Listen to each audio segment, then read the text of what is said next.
Yeah, my understanding, Rich, is that is the likely scenario that Cam Newton is playing for a different team next offseason or next season. And here's why. He's due about $19 million in salary. None of it is guaranteed. He is a franchise quarterback who is intent on being healthy for March.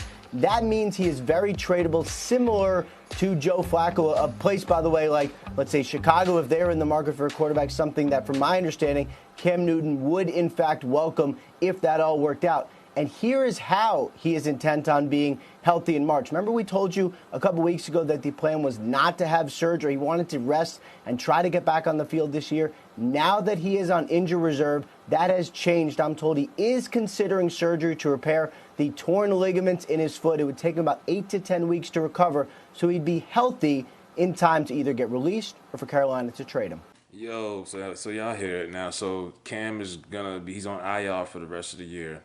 And the Panthers are going to take the cheap route, and they're going to trade him because they don't want to pay him that $19 million. I don't know about loyalty because, yeah, you can bring that up. And I did say in the past, I don't think black players and coaches and minorities in the NFL in general get the same tolerance level that other, white players and coaches get. But when I look at most of the time when a quarterback is replaced, a franchise quarterback gets replaced. And look, Cam lost 8 straight starts going back to last year. They're 5-3 right now with Kyle Allen. But if you watch these games, they're not 5-3 because of Kyle Allen. They're 5-3 because Christian McCaffrey, the baddest white boy in football, is an MVP candidate. And naturally, when a backup quarterback is the situation, most football teams, the players will rise their level of play to support that backup because they know they can't really it has to be the margin of error is very short when you have a backup in there.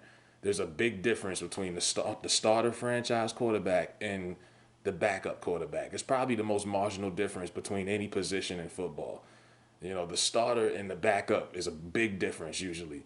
And when you watch these games, Kyle Allen doesn't impress you. He doesn't look like a franchise quarterback. He looks like a typical backup. He looks like anybody else that backs up in the league. Brian Hoyer, Garner Minshew, whoever.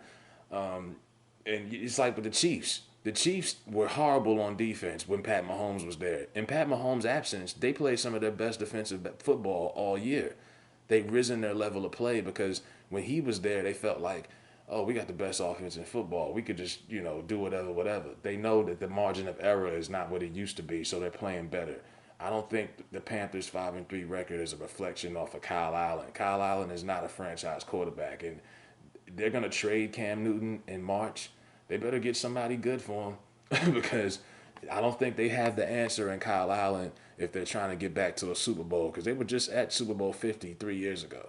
I don't think this is the right way to go for the Panthers. The Panthers have a history of being cheap and letting guys go prematurely. Some cornerstone franchise players, Julius Peppers, their all-time sack leader. Now, he finished his career with them, played 1 year last year, but Julius Peppers in 2010, they didn't want to pay him. He went to Chicago and had a good run for 3 years. They went to the NFC title game his first year in Chicago. Steve Smith, same thing, another cornerstone franchise guy. They didn't want to pay him 2013. They picked Cam over him. It was some division in the locker room. He went to Baltimore and had a couple of good productive years when the Panthers didn't really have any good receivers. You don't think they could have used Steve Smith when they went to that Super Bowl? Yeah, they could have. So they have a history of pulling the plug prematurely. The difference is when Belichick does it, he's usually right. He'll pull a plug a year or two early, but he's usually right. The guys he lets go of, you don't see them, their production isn't nearly the same. The Panthers have a history of doing this, and they could be making a mistake. I'm not a Cam Newton cheerleader or whatever. I get it. He lost 8 straight games, but until you have that real replacement, I don't know. I mean, I guess they're just going to trade him for a few picks maybe and try to take their chance drafting another quarterback. But their record, if they keep playing the way that they're playing, they're not going to have a high draft pick right now anyway. But when you trade valuable players who have proven to be productive for draft picks, you're still taking a gamble because you don't know how these draft picks are going to turn out. It might be Josh Rosen. You might end up drafting the next Ryan Leaf or something. You don't know.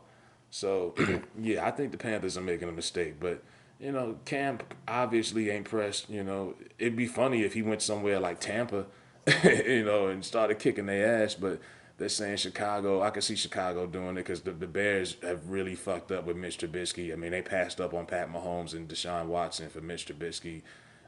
It could be anybody. It could be a bunch of teams that be in the Cam sweepstakes. But yeah, this is the kind of business that the Carolina Panthers do. So I'm not surprised at all that they will be trading for Cam Newton come March. Somebody will get a franchise quarterback, and another team's trash is another team's treasure, I guess. But yeah, that's it.